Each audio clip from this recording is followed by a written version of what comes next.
Everyone, আসসালামু আলাইকুম। কে কোথা থেকে আমার নতুন ব্লগকে দেখছেন কমেন্ট বক্সে জানাবেন।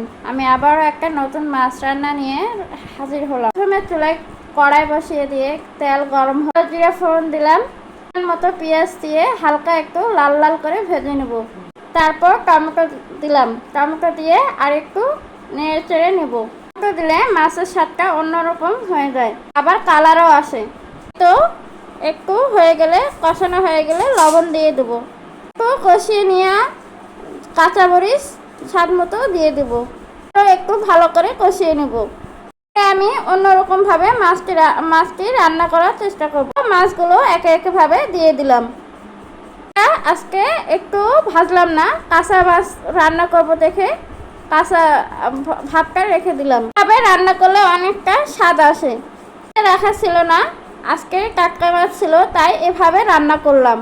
মাঝে এভাবে রান্না করলেও ভালো লাগে। আপনারা মাছ কিভাবে রান্না করেন তা কমেন্ট বক্সে আমার সাথে শেয়ার করবেন। তো এখানে এই বাটিতে পোস্ত, শুকনো মরিচ বেটে রাখা ছিল দিয়ে দিলাম। ঝোলটা ঘনত্ব আসার জন্য আর স্বাদটা আরও বেড়ে যাবে, তাই দিয়ে দিলাম ঝোলে। আপনারাও দেওয়ার চেষ্টা করবেন, অনেক স্বাদ লাগে খেতে। তারপর আজকে সারাদিন সবার কেমন কাটলো? গরম তো পড়ে গেছে অনেক, তাই না? গরমের দিনে এই হালকা পাতলা ঝোল মাছের ঝোল বা ডাল ভাজি এগুলা খাওয়া অনেক ভালো। আমার রান্নাকে যদি আপনাদের ভালো লেগে থাকে তাহলে লাইক, কমেন্ট, শেয়ার এবং পাশে ফলো দিয়ে রাখবেন আর সাবস্ক্রাইব করবেন। আমরা তো ইলিশ মাছের আর পাবদা মাছের সরষে পোস্ত বাটা দিয়ে থাকি সবসময়।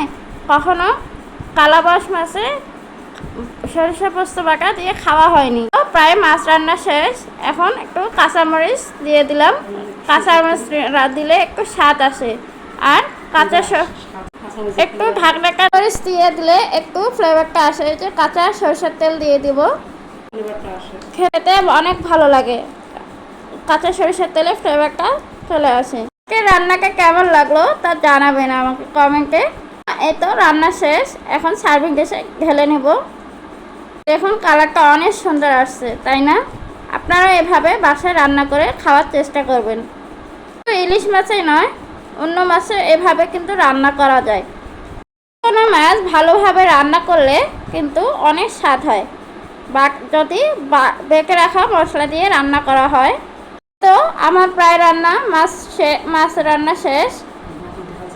করে সাজিয়ে গুছিয়ে পরিবেশন করবেন, দেখতে অনেক ভালো লাগবে, খেতেও ভালো লাগে। অবশ্যই বাসায় ট্রাই করবেন। এখানেই শেষ করলাম। আল্লাহ হাফেজ।